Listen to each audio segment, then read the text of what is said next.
സ്നേഹത്തോടെ കുറച്ച് കാര്യങ്ങൾ നമ്മൾ ചിന്തിക്കാം. ഇന്നത്തെ ഏകാദശിക്ക് ഒരു പ്രത്യേകതയുണ്ട്.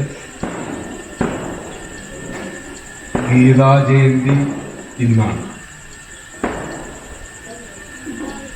ഭഗവത്ഗീത ജനിച്ച ദിവസം.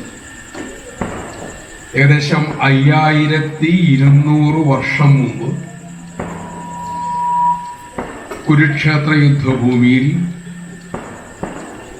തന്നെ കൊണ്ടിനി ഒന്നിനും കൊള്ളില്ല എന്ന് ധരിച്ച അർജുനനെ നിന്നെക്കൊണ്ട് എന്തിനും സാധിക്കും എന്ന് പറഞ്ഞുകൊടുത്ത, ഉത്തേജിപ്പിച്ച, ഇന്നത്തെ ഭാഷയിൽ പറഞ്ഞാൽ കൗൺസിലിംഗ് നടന്ന ദിവസമാണ്. ഏകദേശം 5200 വർഷം. ഇന്ന് ലോകം മുഴുവനും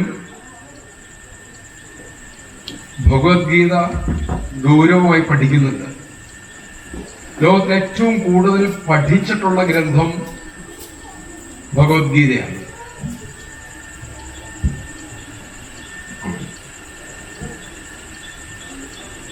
ഏറ്റവും കൂടുതൽ അച്ചടിച്ചിട്ടുള്ളത് ബൈബിളാണ്. പഠിച്ചിട്ടുള്ള ഗീതയാണ്. എന്താ ഇത് എങ്ങനെയാ തിരിച്ചറിയുക? പഠിച്ചിട്ടുള്ളതിന് വ്യാഖ്യാനം ഉണ്ടാവും. ഗീതയ്ക്കുണ്ടായിട്ടുള്ള അത്രയും വ്യാഖ്യാനം ഒരു തത്വഗ്രന്ഥത്തിനോ ആധ്യാത്മിക ഗ്രന്ഥത്തിനോ ഉണ്ടായിട്ടില്ല. അത് ഏകദേശം 5200 വർഷം മുമ്പ്. വിവേകാനന്ദ സ്വാമിയോട് അന്ന് ഭാരതത്തിലെ കുറച്ച് യുവാക്കൾ ചോദിച്ചു, ഭഗവത്ഗീതയിലെ ഏറ്റവും പ്രധാനപ്പെട്ട ശ്ലോകമേതാണ്? സ്വാമിജി പറഞ്ഞു, ഗീതയിലെ എല്ലാ ശ്ലോകവും പ്രധാനപ്പെട്ടതാണ്, എങ്കിൽ നിങ്ങൾക്ക് ഇന്ന് വേണ്ട ശ്ലോകം ഞാൻ പറഞ്ഞു തരാം. കുതസ്ത്വാ കശ്മലമിതം വിഷമേ സമുപസ്ഥിതം അനാര്യജുഷ്ടം അസ്വർഗ്യം അകീർത്തികരം അർജുന ക്ലൈവ്യം മാസ്മഗവഃ പാർത്ഥ നൈതത്വയുപപദ്യതേ ക്ഷുദ്രം ഹൃദയ ദുർബല്യം ത്യക്തഃ ഉത്തിഷ്ഠ ഹേ പരന്തവ. സത്യത്തിൽ ഇത് ഭഗവത്ഗീത തുടങ്ങുന്നതിനുള്ള ശ്ലോകമാണ്. ഭഗവാന്റെ ഉപദേശം തുടങ്ങുന്നത് 2-ാം അധ്യായം 11-ാമത്തെ ശ്ലോകം മുതലാണ്.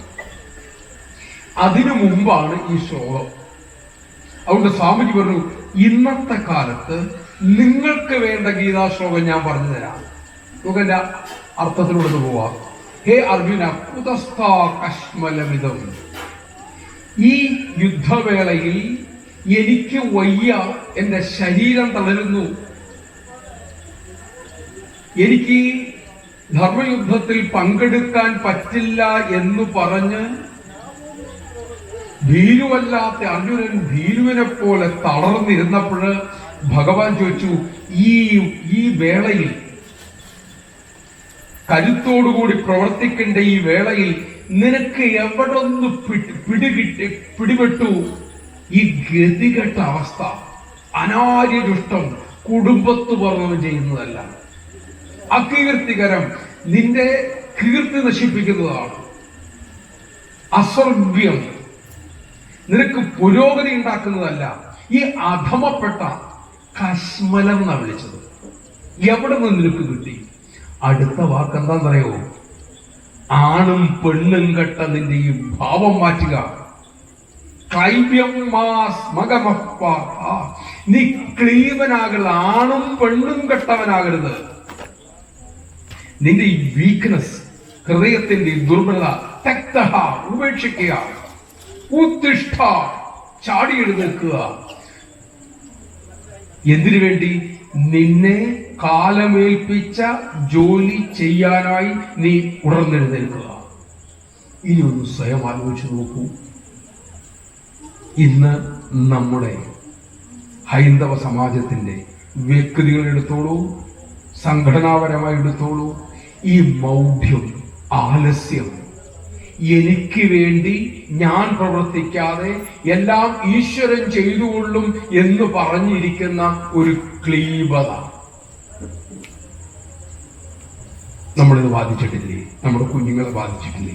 ഈ ഉഷാറില്ലായ്മ പഠിത്തത്തില്, ജോലിയില്, കുടുംബകാര്യത്തിൽ, സമ്പത്തുണ്ടാക്കുന്നതിൽ, ഒരു പ്രശ്നം വന്നാൽ നേരിടുന്നതിൽ എവിടെ നമുക്ക് ഈ ദുർബലത വന്നു? ആ ദുർബലതയ്ക്കുള്ള ഉത്തമ മരുന്നാണ് 5200 വർഷം മുമ്പ് ഭഗവാൻ ശ്രീകൃഷ്ണൻ എന്നേക്കുമായി ലോകത്തിന് കൊടുത്തത്. ഇവിടെ നമുക്ക് സ്വാഭാവിക ചോദ്യം വരിക. ശ്രീകൃഷ്ണൻ 4-ാം അധ്യായത്തിൽ പറയുന്നുണ്ട്, അർജുന, നിനക്ക് ഞാൻ ഈ പറഞ്ഞു തന്ന ഈ ഗീത ഇതിനു മുമ്പ് ഞാൻ ഉപദേശിച്ചിട്ടുണ്ട്. പറഞ്ഞു സംശയായി, അതെങ്ങനെ ശരിയാകും? അങ്ങ് ആർക്കാ ഉപദേശിച്ചത്? ഞാനിത് സൂര്യന് ഉപദേശിച്ചു, താൻ വേണ്ട കേട്ടോ, സൂര്യന് ഉപദേശിച്ചു, സൂര്യനിത് മനുവിന് ഉപദേശിച്ചു, മനു ഇത് ഇക്ഷാകുവിന് ഉപദേശിച്ചു. ഏവം പരമ്പരാപ്രാപ്തം, ഇങ്ങനെ കൈവഴി പകർന്ന് വന്ന് ഇത് യോഗഃ നഷ്ടഃ പരന്തപ, ഈ ഗീതയുടെ സാരം എന്തെന്ന് നഷ്ടപ്പെട്ടു പോയി. അതുകൊണ്ട് ഇതാ ഞാനിത് വീണ്ടും നിനക്ക് പറഞ്ഞു തരികയാണ്. അങ്ങനെയെങ്കിൽ ആദ്യത്തെ ഭഗവത്ഗീത എന്താ പറഞ്ഞു കൊടുത്തത്? മഹാഭാരതത്തിൽ നമുക്ക് ഉത്തരം കിട്ടും. ഏകദേശം 12,04,00,000 വർഷം മുമ്പ്. ഈ ത്രിസന്ധിക്ക് ഇവിടെ നിന്ന് ഇങ്ങനെ പൊട്ടക്കണക്ക് പറയുകയാണോ നിങ്ങൾ ചോദിച്ചിട്ടുണ്ടെങ്കിൽ, ഭാരതത്തിൻ്റെതായ അതിഗംഭീരമായ ഗണിത സമ്പ്രദായമുണ്ട്. എന്ന് വെച്ചാൽ അനാദിയായിട്ട് ഈ പ്രപഞ്ചം ഉണ്ടാകുന്നതിന് മുമ്പ് ഉണ്ടായതാണ് ഗീതാ തത്വം. ഫസ്റ്റ് എഡിഷൻ നടന്നത് 12,04,00,000 വർഷം മുമ്പ്. ഗീതയുടെ സെക്കൻഡ് എഡിഷൻ നടന്നത് കുരുക്ഷേത്ര യുദ്ധത്തിൽ വെച്ച്. അന്ന് ഭഗവാൻ പറഞ്ഞു കൊടുത്ത ഭഗവത്ഗീതയില് 740 ശ്ലോകങ്ങൾ ഉണ്ടായിരുന്നു. ഇപ്പൊ നമുക്ക് കിട്ടിയേക്കണ ഭഗവത്ഗീതയിൽ 700 ശ്ലോകമുള്ളൂ, 40 പോയി, അല്ലെങ്കിൽ 41 പോയി, ചിലയിൽ 701 ഉണ്ട്. അതുകൊണ്ട് അങ്ങനെ പറഞ്ഞു. അപ്പൊ ഇപ്പൊ കിട്ടിയ ഗീത ആര് തന്നതാണ്? ഇത് ശ്രീശങ്കര ദൃക്പാദങ്ങൾ ചിട്ടപ്പെടുത്തി തന്നതാണ് ഇപ്പൊ നമ്മുടെ കയ്യിരിക്കുന്ന ഗീത. ഇതെന്താ ഇങ്ങനെ നഷ്ടപ്പെട്ടു പോകാൻ കാരണം? പഠിച്ചില്ല, വായിച്ചില്ല, തട്ടുംപുറത്ത് കയറ്റി വെച്ചു.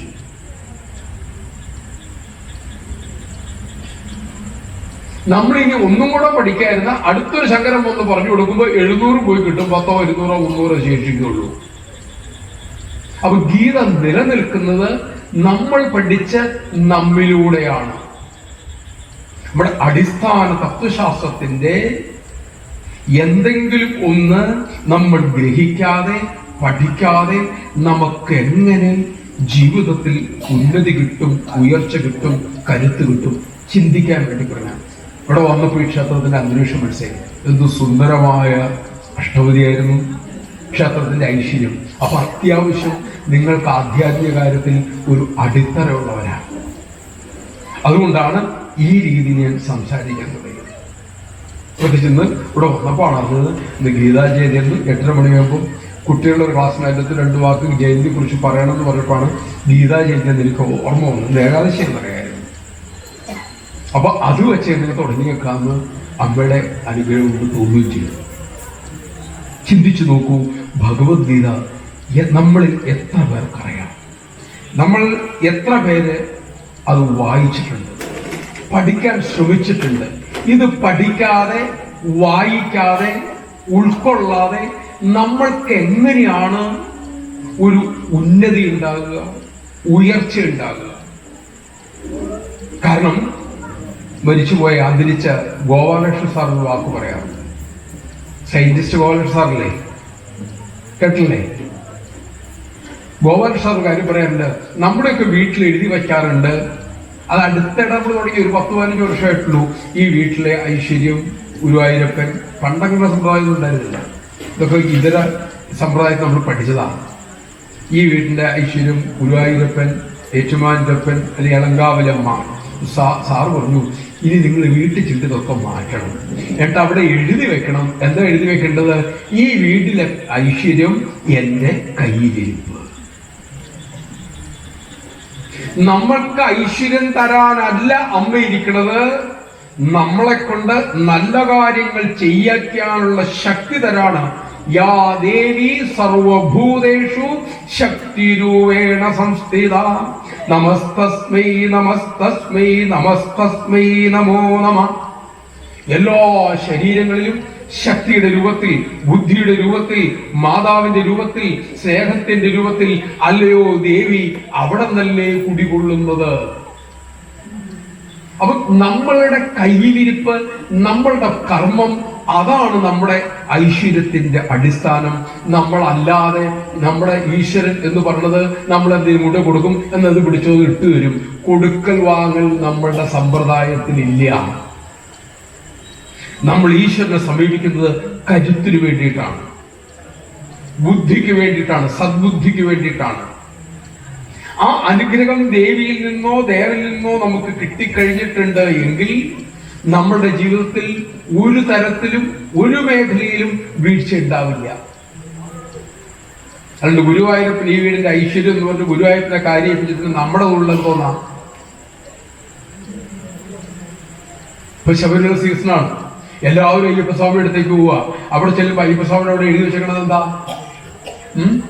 തത് ത്വം അസി. ചാന്ദ്രോപനിഷത്തിൽ അച്ഛൻ ആരുണി പുത്രന് 9 പ്രാവശ്യം പറഞ്ഞു കൊടുത്ത മന്ത്രമാണ്.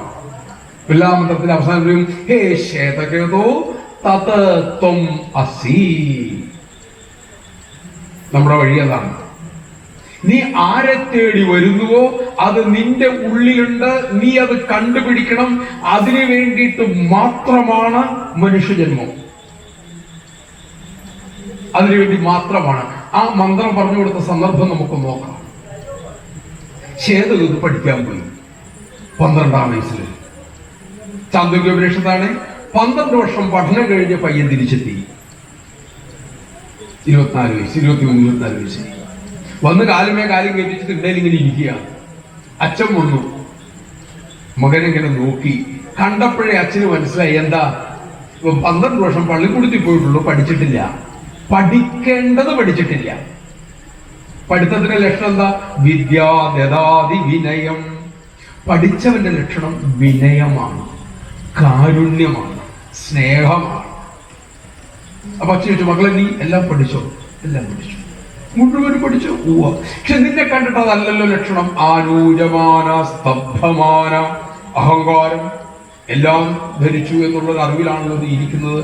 ഉപ്പ് ലയിച്ചിരിക്കുന്നത് പോലെ, പാലിൽ വെണ്ണ ലയിച്ചിരിക്കുന്നത് പോലെ നീ വളരെ പ്രധാനപ്പെട്ട ഒരു ഘട്ടത്തിലേക്ക് വരികയാണ്.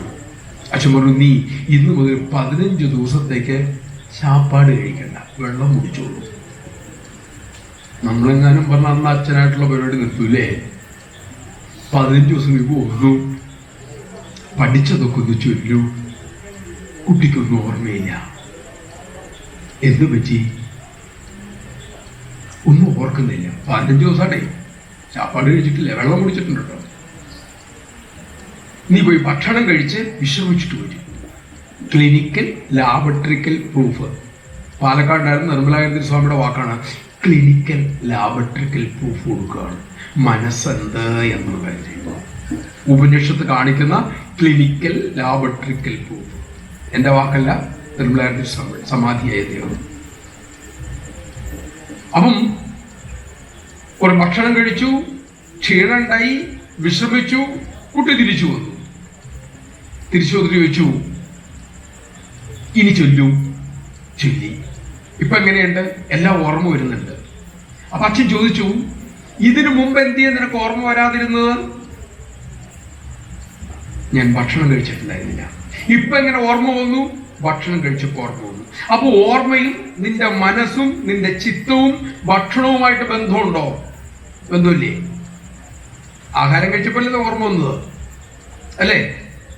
അപ്പൊ ഈ ആഹാരമാകുന്ന ഇന്ധനം ചെന്നപ്പോൾ ആ ഇന്ധനം ശരീരത്തിൽ ദഹിച്ച് വ്യാപിച്ച് ഇവന്റെ ഓർമ്മയെ ഉണർത്തി അതിനെ പുറത്തേക്ക് കൊണ്ടുവന്നു. ഭക്ഷണത്തിന് മനസ്സുമായിട്ട് ബന്ധമുണ്ട്. അന്നമയം ഹി മനഃ. അച്ഛൻ മകന് പറഞ്ഞു കൊടുത്തു, അന്നമയമാണ് മനസ്സ്. അന്നം ബ്രഹ്മ. അന്നം ബ്രഹ്മമാണ്. കഴിക്കുന്ന ആഹാരത്തിനനുസരിച്ചാണ് നമ്മളുടെ മനസ്സ് രൂപം കൊള്ളുന്നത്. നമ്മൾ ഇന്നിവിടെ വന്നിരിക്കുന്നത് ഈ അർച്ചന നടത്തുന്നതിനൊക്കെ ഒരൊറ്റ ലക്ഷ്യമുള്ളൂ. എന്താ? ഇച്ചിരി മനസ്സമാധാനം വേണം എൻ്റെ അമ്മേ, അല്ലേ? ആ ചിലർക്ക് മനസ്സമാധാനം രോഗം മാറുമ്പോഴായിരിക്കും, ചിലർക്ക് ജോലി കിട്ടുമ്പോഴായിരിക്കും, ചിലർക്ക് മോള് വിവാഹം കഴിക്കുമ്പോഴായിരിക്കും, കഴിപ്പിച്ചു വിടുമ്പോഴായിരിക്കും, ചിലർക്ക് കുട്ടി ഉണ്ടാവുമ്പോഴായിരിക്കും. എന്താണെങ്കിലും വേണ്ടതെന്താ? ഒരു സ്വസ്ഥത, ഒരു ശാന്തി. വിദ്യാർത്ഥിക്ക് ജയിക്കാൻ വേണ്ടിയിട്ടായിരിക്കും. അപ്പൊ മനസ്സമാധാനം, മനസ്സുഖം, അത് മാത്രമാണ് നമ്മുടെ സകല പ്രവർത്തനങ്ങളുടെ ലക്ഷ്യം. നമ്മുടെ മാത്രമല്ല, ലോകത്തിലുള്ള സകലരും ശ്രമിക്കുന്നതിന് വേണ്ടിയിട്ടാണ്. കള്ളു കുടിക്കണം എന്തിനാ? സമാധാനമായിട്ട് കുറച്ചേരി ഇരിക്കാനാ. അത് ഏതാ പറയുന്നത്? ഈ ടിവിയിലെ സീരിയൽ കണ്ട് കരയണ അമ്മോട് വെച്ചിട്ട് എന്തു പറയും? അല്ലെങ്കിൽ അച്ഛനോട് വെച്ച് എന്തു പറയും? ഇപ്പൊ ആണുങ്ങളും പെണ്ണുകളെല്ലാം കാണാറുണ്ട്, അമ്മമാരെ മാത്രം പറയണ്ട. എന്തിനാ കാണുന്നത്? അത് കരയണ കാണും മനസ്സിൽ സമാധാനമുണ്ട്. കരയണതാണ് കാണുന്നതേ. എന്നാലും കുറച്ചു നേരം സമയം മനസ്സമാധാനാണ്. ക്ഷേത്രത്തിൽ പോകണമെന്ന് വെച്ചാൽ എന്താ പറയാ? അവിടെ ചെന്ന് അമ്മയുടെ മുമ്പിൽ ചെന്ന് ആ ദീപാരാധനകുമ്പോൾ ഒരു സമാധാനം, ഒരു സുഖാട്ടോ. എല്ലാവരും തിരയുന്ന ദിക്കുകൾക്ക് മാത്രമേ വ്യത്യാസമുള്ളൂ. തിരയുന്നതൊരൊറ്റ കാശാനാണ്. അപ്പൊ മനസമാധാനം കിട്ടാനുള്ള എളുപ്പ വഴിയാണ് ലളിതാ സഹസ്രനാമത്തിൽ ഒളിപ്പിച്ചു വച്ചിരിക്കുന്നത്. ഇവിടെ ഒന്നും ദേവസ്വം ചോദിക്കുന്ന അമ്പലല്ലേ? അതിന്റെ ഐശ്വര്യമുണ്ട്. നിങ്ങളുടെ മുഖത്തുണ്ട്, അമ്പലത്തിലുണ്ട്, അന്തരീക്ഷത്തിലുണ്ട്. അപ്പൊ നമുക്ക് എങ്ങനെയാണ് മനസമാധാനം കിട്ടണമെന്ന് നോക്കാം. വളരെ എളുപ്പമാണ്, ഏറ്റവും ബുദ്ധിമുട്ടുമാണ്. എന്താ വളരെ എളുപ്പമെന്ന് പറയാൻ കാരണം നമ്മൾ തന്നെ ചെയ്താൽ മതി, 5 പൈസ മുടക്കില്ല.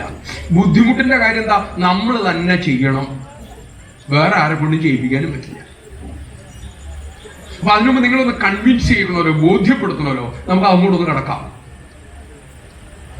അപ്പൊ ഈ കുട്ടി ഇത് ചൊല്ലിക്കഴിഞ്ഞപ്പോ അച്ഛൻ പറഞ്ഞു, ഈ ആഹാരമാണ് നിന്നെ ഇത് ചൊല്ലാൻ പ്രേരിപ്പിച്ചത്. ആഹാരത്തിൽ നിന്നാണ് മനസ്സുണ്ടായത്. ആഹാരത്തിന്റെ സ്വഭാവം എന്താണോ അതിനനുസരിച്ചുള്ള മനസ്സേ ഉണ്ടാവുള്ളൂ. മണ്ണെണ്ണ അടുപ്പിലൊഴിച്ച് വിറകിലൊഴിച്ച് കാപ്പി ഉണ്ടാക്കിയിട്ടുണ്ടെങ്കിൽ കാപ്പിക്ക് എന്തിന്റെ ചുവ ഉണ്ടാവും? ഇപ്പോഴത്തെ കുട്ടികൾക്ക് പറഞ്ഞാൽ മനസ്സിലാക്കും. മണ്ണ് അങ്ങനെ അടുപ്പ് തീ കത്തിക്കണ പരിപാടി ഇല്ലല്ലോ, ഗ്യാസ് അല്ലേ. പഴയ അവർക്ക് മനസ്സിലാവില്ലേ? ഇത് ചൂട്ടൊക്കെ ഇട്ട് കത്തിച്ചിട്ടുണ്ടെങ്കിൽ പുക അടിച്ചിട്ടുണ്ടെങ്കിൽ ഇതെന്താ പുക ചുവയ്ക്കണേന്ന് ഇരിക്കൂല്ലേ?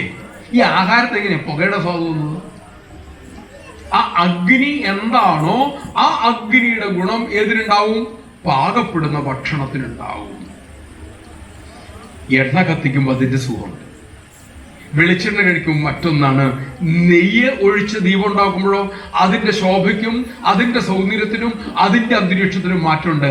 എന്താണ് അതിന്റെ വ്യത്യാസം? കത്തുന്ന ഇന്ധനത്തിന്റെ സ്വഭാവം. നമ്മൾ അകത്തേക്കിടുന്ന ഭക്ഷണം നമ്മുടെ ഇന്ധനമാണ്.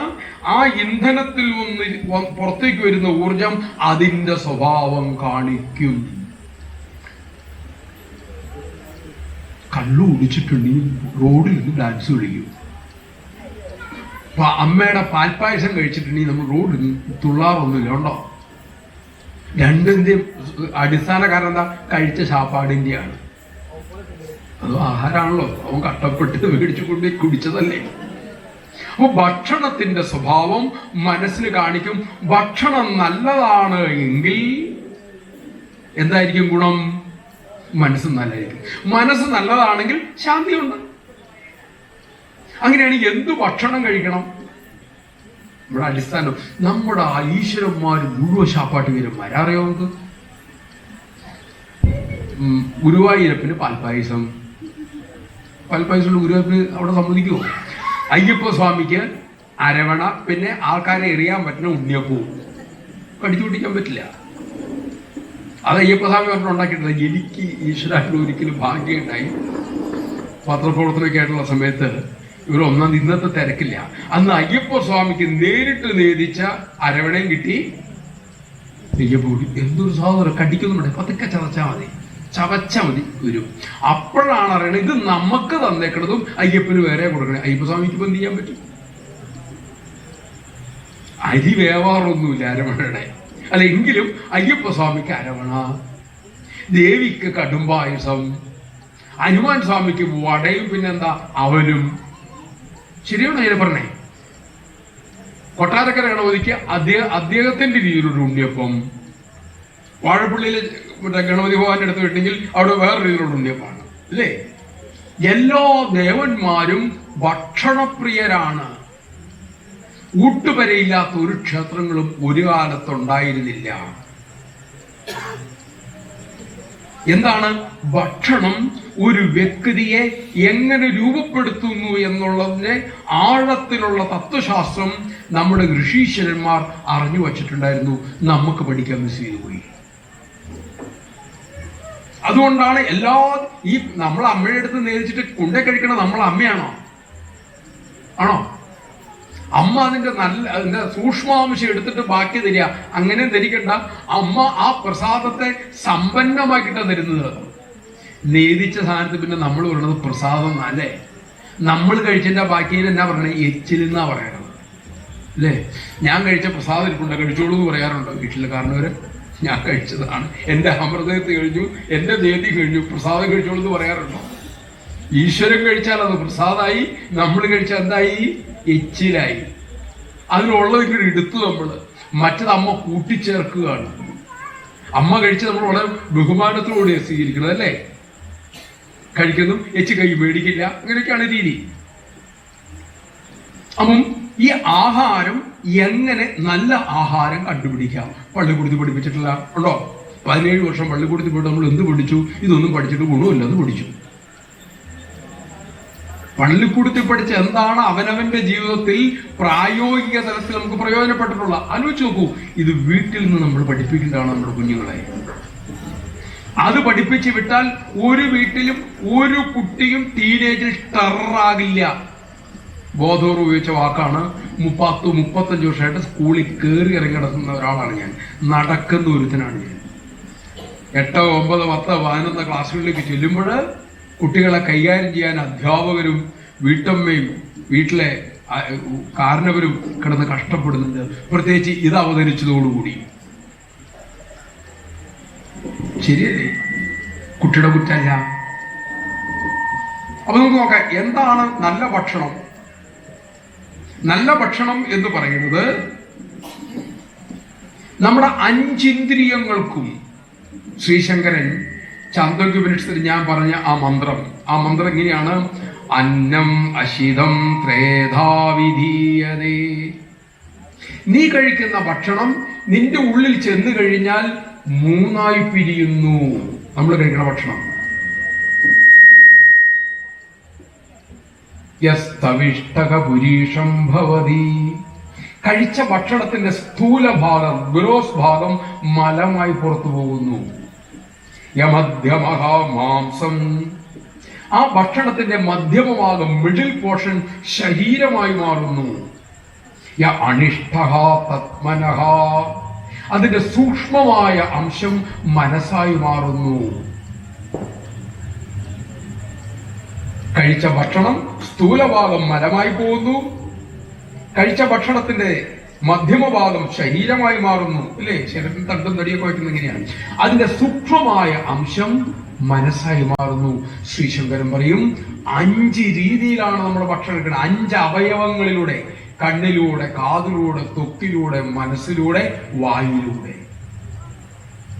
കണ്ണിക്കൂടെ കാഴ്ച എന്ന ആഹാരം, ചെവിയിലൂടെ ശബ്ദം എന്ന ആഹാരം, മൂക്കിലൂടെ ഗന്ധം എന്ന ആഹാരം, വായിലൂടെ ഭക്ഷണം എന്ന ആഹാരം, ത്വക്കിലൂടെ സ്പർശനത്തിലൂടെ സ്പർശത്തിന് അനുഭവമാകുന്ന ആ വസ്തു. ഇത്രയും സാധനം നമ്മുടെ ഉള്ളിൽ ചെല്ലുന്നുണ്ട്. അതാണ് മനസ്സുണ്ടാക്കുന്നത്. ഒരു ചെറിയ എക്സാമ്പിൾ പറഞ്ഞാൽ നിങ്ങൾക്ക് ഈ ഉപനിഷത്തിലെ അത് പെട്ടെന്ന് മനസ്സിലാവും. എല്ലായിടത്തും പറയാനുള്ള ഉദാഹരണമാണ്. ഇപ്പൊ നമ്മളിവിടെ സമീപത്തോടെങ്കിലും പള്ളി ഉണ്ടാവും അല്ലേ? പള്ളി ഉണ്ടാവില്ല അടുത്തങ്ങ്? പള്ളി, മോസ്കോ, ക്രിസ്ത്യൻ പള്ളി ഉണ്ടാവില്ലേ? നമ്മുടെ ക്ഷേത്രം ഇതിൽ നിന്നും വ്യത്യസ്തമാണ്. അവരുടെ ആ ദേവാലയം കൂടി ചേർന്നിരുന്ന് സെമിത്തേരി ഉള്ളത്, ശവക്കുഴിയുള്ളത് അല്ലേ? പള്ളിക്കകത്ത് തന്നെയാണോ ഉള്ളത്? ഇനി ഒന്ന് സങ്കല്പിക്കുക, നമ്മൾ പോകുന്ന റോഡിൽ ഒരു പള്ളിയുണ്ട്, ആ പള്ളിയോടെ ഒന്ന് സെമിത്തേരി ഉണ്ട്, സെമിത്തേരിക്ക് ചുറ്റും സെമിത്തേരിയുടെ ഭിത്തിയുണ്ട്, മതിലുണ്ട്. ഈ സെമിത്തേരി റോഡിലൂടെ പകല് നടക്കും നമുക്ക് പോകാൻ പേടിയില്ല. സ്കൂളിലൊക്കെ ചോദിക്കാൻ എല്ലാവരും ഒരേ ഉത്തരം പറയാറ്. മുതിർന്നിരുമ്പോൾ ഉത്തരം പറയാൻ മടി വരും, കുട്ടികളാണെങ്കിൽ ഉറക്കം പറയും. അതേ റോഡിലൂടെ വെള്ളിയാഴ്ച ദിവസം അർദ്ധരാത്രി ഒറ്റയ്ക്ക് പോവോ? ഓ ഇല്ല. എന്തുകൊണ്ട് പോവില്ല? പേടി അല്ലേ? ആണോ? എന്തിനാ പേടി? പ്രേതത്തെ. ആരെയും കണ്ടിട്ടുണ്ടോ? ഉണ്ടോ? ഇല്ല. ഈ ആശയം ഉള്ളിൽ കയറാൻ വേണ്ടി ഞാൻ ചോദിക്കുന്നത്. പ്രേതം ഏത് തരമുള്ള സാരി ഉടുക്കാറ്? വെള്ള. മുടി അഴിച്ചിട്ടിട്ടുണ്ടാവും. കാലില് ഉലുസോ നൂപുരം എന്താ വെച്ചാ അത്. പാലപൂത്ത് മണം. ആകാശത്ത് പൂർണ്ണ ചിരിക്കുകയാണല്ലേ. ആൺപ്രേതം ഉണ്ടോ? പ്രേതത്തെ അറിയില്ല എന്ന് പറഞ്ഞ നിങ്ങൾ എല്ലാവരും പ്രേതത്തെ ക്ലിയർ ഡിസ്ക്രിപ്ഷൻ തന്നു കഴിഞ്ഞു. എവിടുന്ന് കിട്ടി വിവരണം?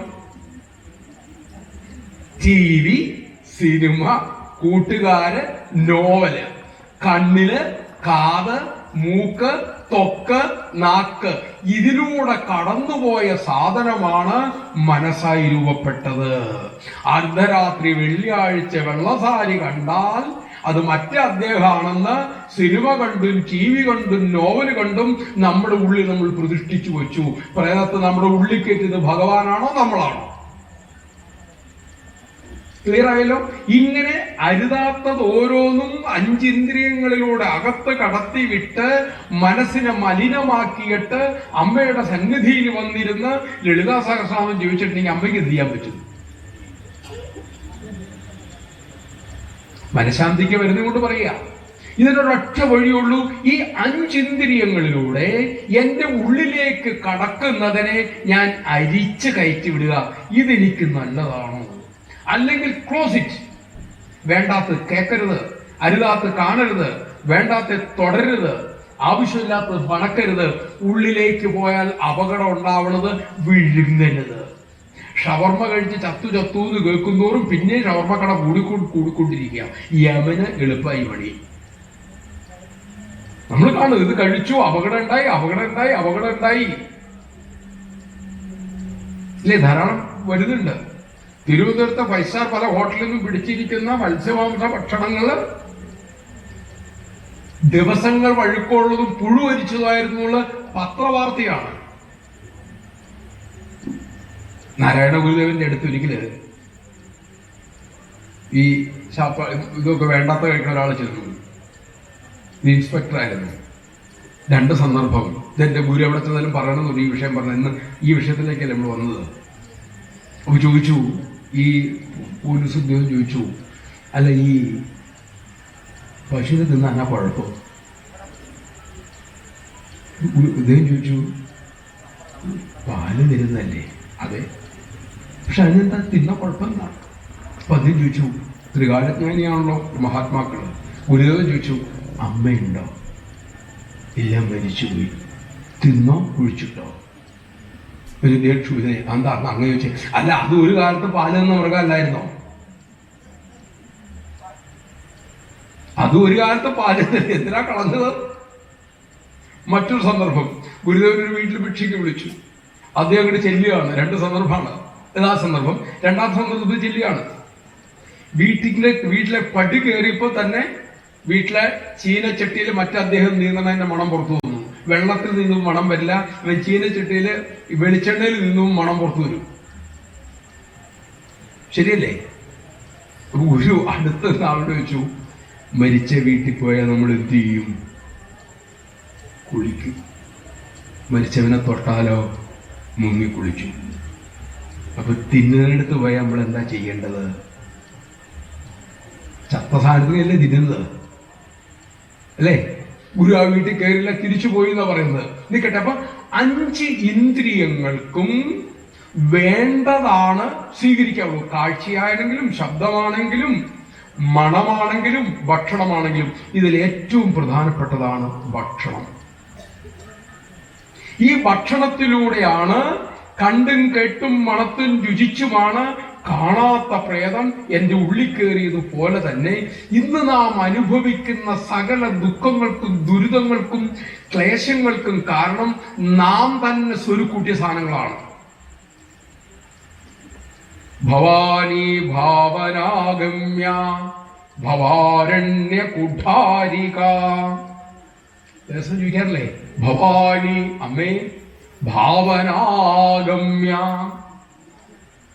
രണ്ടിലും പറയാം, ഭാവന കൊണ്ട് അഗമ്യാണമ്മ, ഭാവന കൊണ്ട് ഗമ്യാണമ്മ. ഭവാരണ്യം, ഈ സംസാരമാകുന്ന വനത്തിന്റെ കുഠാരിക, എന്റെ ദുഃഖങ്ങളുടെ വേരറക്കുന്നവളാണമ്മ.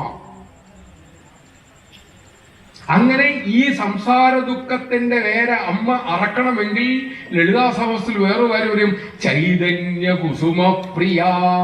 അതുകൊണ്ട് അമ്മ അർച്ചിക്കണം. ചൈതന്യമാകുന്ന കുസുമം കൊണ്ട് അർച്ചിക്കണം. ഈ പൂവല്ല, ഈ പൂ അരച്ചിച്ചു കുഴപ്പമില്ല. ഈ പൂവിന്റെ കൂടെ എന്തുവേണം? ചൈതന്യമാകുന്ന കുസുമം കൊണ്ട് പ്രിയ അതിനോടാണ് അമ്മയ്ക്ക് പ്രിയം. ചൈതന്യമാകുന്ന കുസുമം എന്താണ്? മനസ്സിലുള്ള അമ്മയുടെ സ്മരണയാണ് ചൈതന്യം അവിടെ ഉള്ളത്. അപ്പൊ ഓരോ പുഷ്പവും എടുത്ത് ഓരോ നാമനും ഓം ശ്രീമാത്രേ നമഃ എന്നിരിക്കുമ്പോൾ എൻ്റെ അമ്മയുടെ തൃപ്പാദത്തിൽ ഞാൻ ഇത് അർച്ചിക്കുകയാണെന്നുള്ള ആ മനസ്സിന്റെ സന്നിവേശിപ്പിച്ചാണ് അത് ചെയ്യണമെങ്കിൽ അമ്മ മക്കളെ നമ്മൾ കൈവെക്കും, അമ്മയെന്നാ വിളിക്കണത്. നമ്മളെന്തിനല്ലേ വീട്ടില് പിള്ളേര് കരുമ അത് കള്ളക്കരത്തിൽ എപ്പോൾ പോകണ്ടാന്ന് പറയും. അയ്യോ അത് വിശന്നിട്ടാ കരണ്ട പോയി എടുത്തോളാൻ പറയും. നമ്മുടെ നാട്ടിലെ സാധാരണ അമ്മമാർക്ക് കുട്ടികള് കള്ളക്കരച്ചിൽ കളഞ്ഞാൽ അറിയാം, അല്ലാത്ത കരച്ചിലും കളഞ്ഞാൽ അറിയാം. അപ്പൊ പിന്നെ ഈ ജഗജനിക്ക് മനസ്സിലാവില്ലേ? അപ്പൊ ഈ ഭവാരണ്യത്തെ, സംസാര ദുഃഖങ്ങളെ മുറിക്കണമെങ്കിൽ ആ ലളിതാ സഹസ്രത്തിൽ കൂടെ തന്നെ നമുക്ക് പറയാം, അന്തർമുഖ സഭാരാധ്യ ബഹുർമുഖ സുദുർലഭ.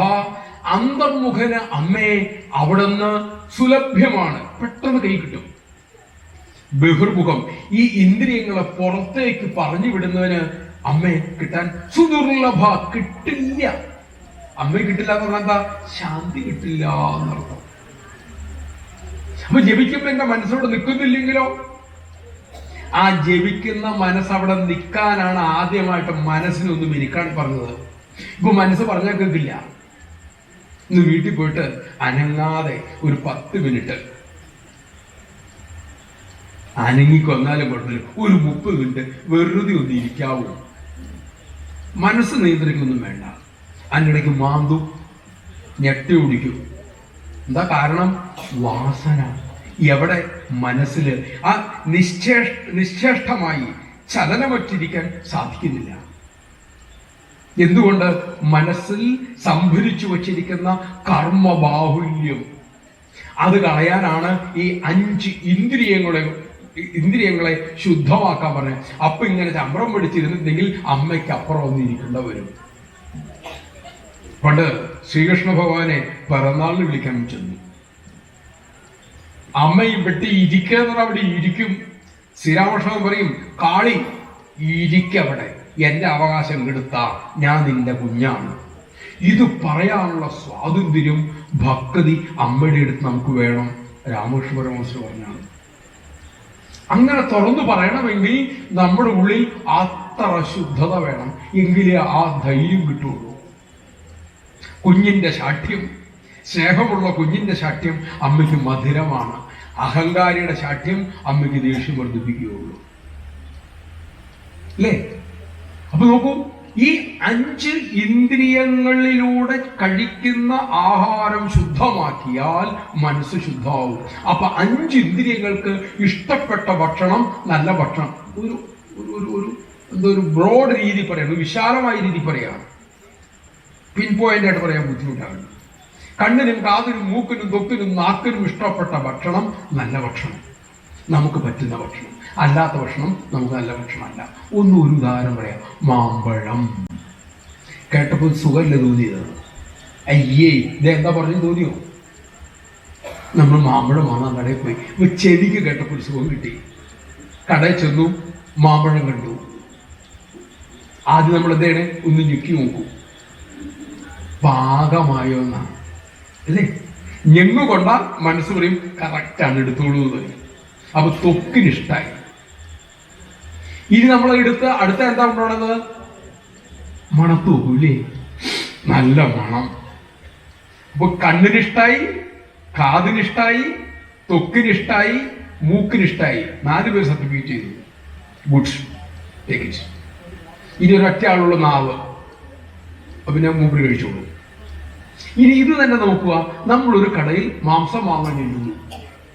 കുറച്ചുകൂടെ നല്ല ഭാഷ പറയാം, ഇറച്ചി. നിങ്ങൾക്ക് തോന്നി പറഞ്ഞു അമ്പലത്തിരുന്നത് പറയണോ? കേട്ടപ്പോ ഒരു സുഖം തോന്നിയോ? മാമ്പഴന്ന് കേട്ടൊരു സുഖം ഈ ഇറച്ചി എനിക്ക് പറയുമ്പോ തന്നെ മതിയുണ്ടേ അമ്പലത്തിൽ പറയാൻ. കാതിന് സുഖകരമല്ല. ഇനി മേടിക്കാൻ ചെല്ലുന്നു, ഇതിങ്ങനെ കെട്ടിത്തൂക്കിയിട്ടേക്കാണ്, തൊലി ഉരിഞ്ഞ്.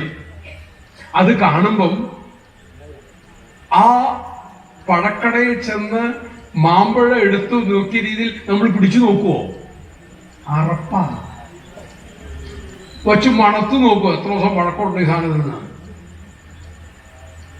മൂക്കിനറപ്പാണ്. മാമ്പഴം എങ്ങനെയാണോ പ്രകൃതി നമുക്ക് നമ്മൾ അങ്ങനെയാ കഴിക്കുന്നത്. പ്രഷർ കുക്കറിൽ വെച്ച് ചീറ്റിച്ചിട്ടൊന്നുമല്ല.